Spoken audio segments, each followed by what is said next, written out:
नमस्कार दोस्तों, मैं हूं डॉक्टर दीप्तांशु अग्रवाल। मैं एक मनोचिकित्सक हूं और मैं एक ड्रग डिडिक्शन स्पेशलिस्ट भी हूं। मैं लखनऊ के निर्वाण हॉस्पिटल में अपनी प्रैक्टिस करता हूं और आज आप लोगों के बीच में एक बहुत इम्पॉर्टेंट टॉपिक लेके आया हूं। आप इस वीडियो को अंत तक देखिएगा और अगर पसंद आए तो लाइक ज़रूर छोड़िएगा। तो आज के टॉपिक का नाम है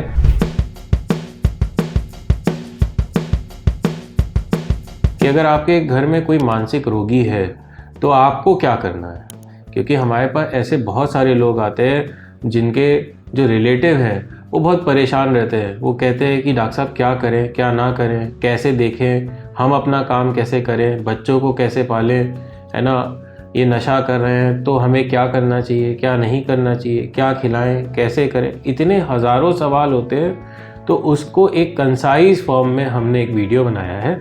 आप इस वीडियो को अंत तक ज़रूर देखिएगा। आपको बहुत सारे जो डाउट्स हैं मन में वो क्लियर हो जाएंगे। तो इस वीडियो में कुछ पॉइंट्स हैं जिनका आपको ख़ास तौर पे ध्यान देना है। सबसे पहले बीमारी को समझें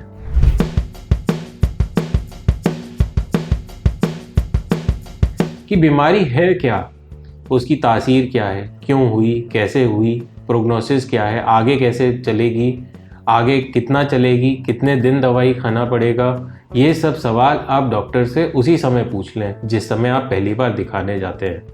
आप उनसे समझें कि कैसे चीज़ें ठीक करने हैं, इस बीमारी को क्या लक्षण होते हैं, उसको आप पढ़ने की कोशिश करें।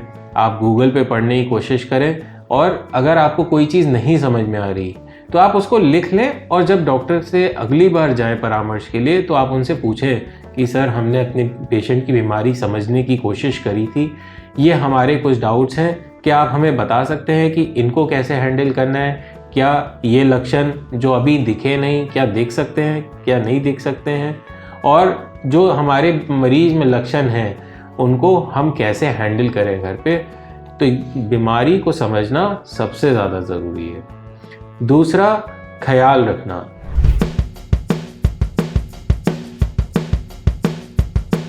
जब आप डॉक्टर से दवा ले लेते हैं उसके बाद जब घर पहुंचते हैं तो आप उसको प्रॉपरली दवा खिलाना कितना ज़रूरी है उसको ध्यान रखिए, ठीक है ना। प्रॉपरली, जैसे अगर मान लीजिए सुबह 9 बजे डॉक्टर कहते हैं कि सुबह 9 बजे दवा खिलानी है, रात में 9 बजे खिलानी है, तो आप एक चार्ट बना लीजिए, जैसे कैलेंडर होते हैं घर में उसी में बना लीजिए कि सुबह की दवा दी कि नहीं दी, शाम की दवा दी कि नहीं दी, रात की दवा दी कि नहीं दी।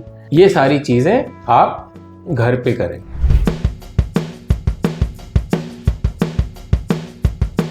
एक सपोर्टिव एनवायरनमेंट देना।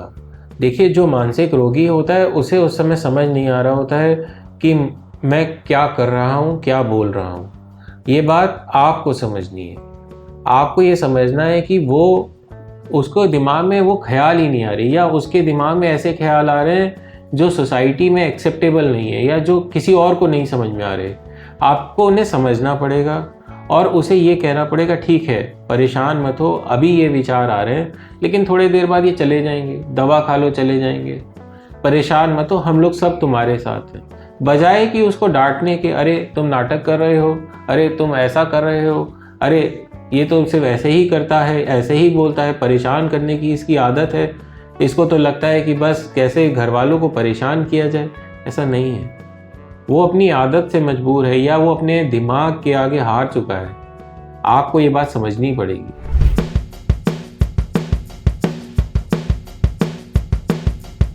आपको सेल्फ केयर करनी पड़ेगी। जैसे सेल्फ केयर क्या होता है कि प्रॉपर स्लीप लेना, प्रॉपर डाइट लेना, योगा करना, मेडिटेशन करना, माइंडफुलनेस प्रैक्टिस करना, ये सेल्फ केयर टेक्निक्स होते हैं। प्रॉपरली अपना ब्लड टेस्ट समय समय पे कराते रहना कि जैसे डॉक्टर ने बोला है कि भाई देखो, ये मानसिक रोग की दवाएं चल रही हैं, आपको हर 5-6 महीने पे कुछ कुछ टेस्ट कराने हैं, आप वो जाइए कराइए। तो ये इससे क्या होगा ना, आपकी बीमारी रिकवर करेगी। अगर आप ये नहीं कराएंगे, आप सोचेंगे अरे चलता है, चलने दो, डॉक्टर तो कहते ही रहते हैं। नहीं, ऐसा नहीं है। अभी कुछ दिन पहले की एक रिपोर्ट है, अखबार में निकला था, डॉक्टर साहब ने बड़ा बड़ा लिखा था कि ये जांचें करा लेना। मरीज़ ने जांचें नहीं कराई, सिर्फ दवा खाता रहा और थोड़े दिन बाद लिवर फेल होकर मरीज़ मर गया। फिर घर वाले डॉक्टर साहब के पास पहुँचे, हम तो दवा खिला रहे थे, आप फिर भी मर गया, बताइए आपने कैसी दवा दे दी। तो डॉक्टर साहब ने बोला जो मैंने जांचें लिखी थी आपने कराई? तो बोले नहीं हमने तो नहीं कराई, जांचें कौन कराता है, वो तो हर डॉक्टर लिख देता है। लेकिन अब बताओ कोई और बीमारी होती, हो सकता है उसको कैंसर बनना हो सकता है उनका लिवर सिरोसिस हो गया हो सकता है पेट में पानी भर गया हो सकता है कोई और इन्फेक्शन चल रहा हो बॉडी में जो दिखाई ना हो। तो आप डॉक्टर की बातों को फॉलो करें, समझें कि वो क्या कह रहा है, क्यों कह रहा है, बीमारी को समझें और उस बीमारी के साथ जुड़े हुए पहलुओं को भी समझें। मानसिक रोग ठीक होने वाले रोग हैं, मानसिक रोग जितने भी हैं वो आराम से हैंडल किए जा सकते हैं, बट उन्हें उतनी ही पेशेंटली से हैंडल करना पड़ेगा। अगर आप नहीं करेंगे तो वो और बढ़ेंगे।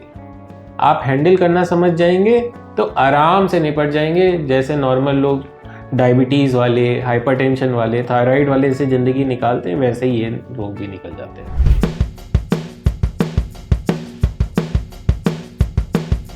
एक बाउंड्रीज बनाना कि जैसे मान लीजिए कि घर में कुछ लोग ऐसे होते हैं या परिवार में कुछ लोग ऐसे होते हैं जो ताने मारते हैं, अरे उनका तो ये बीमार है, ऐसे है। उन लोग से दूर ही रहें, उन लोग के पास ना जाएं, ना उनसे बीमारी को डिस्कस करें। एक बाउंड्री बनाएं कि भाई ये बीमारियां हमें किससे डिस्कस करनी है और किससे नहीं। जो इनको समझता है या जो मरीज को समझता है उसी से डिस्कस करें, उसी से हेल्प लें और घर के एनवायरनमेंट को एक पॉजिटिव अप्रोच में रखें कि ये चीज़ें ठीक हो सकती हैं और इनको ठीक करना है। अगर आप ये सोचेंगे कि नहीं साहब ऐसे नहीं और लोगों की बात मानते रहेंगे कि ऐसे करा लो, वैसे करा लो, इससे मिल लो, उससे मिल लो, तो कभी ठीक नहीं होगा। कुछ चीज़ें बहुत क्लिनिकली वेल प्रूवन है कि वो दवाइयों से ठीक हो सकती हैं, काउंसलिंग से ठीक हो सकती हैं, है ना, तो वो वैसे ही ठीक होंगी। और आसान तरीका तो वही है, आप 400 किलोमीटर जाएं या हज़ारों किलोमीटर इधर से उधर घूमते रहें और जबकि आपके शहर में वही चीज़ें, वही एक्सपर्ट डॉक्टर्स अवेलेबल हों, तो आप वेस्टेज ऑफ टाइम, मनी और एग्जॉशन नहीं है पेशेंट का। इन चीज़ों का बहुत ध्यान देना होता है। तो ये कुछ बातें थी जो मैंने सोचा कि मैं आपके समक्ष रखूँगा, आप लोगों को बताऊँगा कि ये छोटी छोटी चीज़ें होती हैं जो आप घर पे कर सकते हैं और आप इससे क्या होगा कि आपका मरीज़ जल्दी ठीक होगा और उसे भी नहीं लगेगा कि वो मानसिक रोगी है। और आपको मैं आश्वासन देता हूँ कि अगर आपने ये कुछ चीज़ें, 4-5 चीज़ें जो भी मैंने इस वीडियो के शुरुआत में बताई, अगर आप फॉलो करते हैं तो आपका मरीज़ जल्दी ठीक होगा और आपके ऊपर बर्डन नहीं आएगा। तो आई होप आपको ये वीडियो पसंद आया होगा। अगर पसंद आया हो तो लाइक बटन दबा दीजिएगा और अगर अभी तक आपने हमारे चैनल को सब्सक्राइब नहीं किया तो सब्सक्राइब कर लीजिए। हम ऐसे ही मेंटल हेल्थ से रिलेटेड वीडियोस बनाते रहेंगे। अगर आप किसी वीडियो को चाहते हैं या कोई टॉपिक चाहते हैं कि हम उस पर वीडियो बनाएं तो आप वो कमेंट में लिख दीजिए, हम उसको ज़रूर बनाने की कोशिश करेंगे। और हमने अस्पताल के डॉक्टरों से कंसल्ट करने के जो लिंक्स हैं वो डिस्क्रिप्शन में दे रखे हैं। अपने अस्पताल का पता भी हमने डिस्क्रिप्शन में दे रखा है। अगर आप यहाँ आना चाहें तो आप बिल्कुल आके हमसे परामर्श ले सकते हैं। नमस्कार।